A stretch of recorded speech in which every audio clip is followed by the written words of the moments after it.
สบายดี ข้าพเจ้ามีชื่อว่านางออฟจูนสาริกาเรียนอยู่สาขาครูฟิสิกส์ศาสตร์ปีหนึ่งวันนี้ข้าพเจ้าจะมาแก้บทฝึกหัดวิชาแสงเลขาข้อ 2 คำถามมีอยู่ว่า เป็นหยังในตอนบ่ายเงาของวัตถุสิ่งของจึงสั้นกว่าตอนเช้าและตอนแลงของวัตถุสิ่งของในตอนบ่ายสั้นกว่าตอนเช้าและตอนแรงแต่ย้อนว่าประจำวันเราเอาหน่วยกลมหน่วยนึงไปวางไว้หน้าบ้านของเรา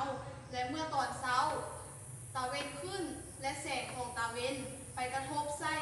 หน่วยกลมหน่วยนั้นและเฮ็ดให้เกิดเงาของมันจะยาวเมื่อตอนบ่ายแสงของดวงตาเวนมากระทบใส่วัตถุหน่วยนี้และเงาของมันจะอยู่เฉพาะบริเวณตีนของหน่วยวัตถุเท่านั้นก็ย้อนว่าแสงตาเวนมันตั้งฉากกับหน้าโลก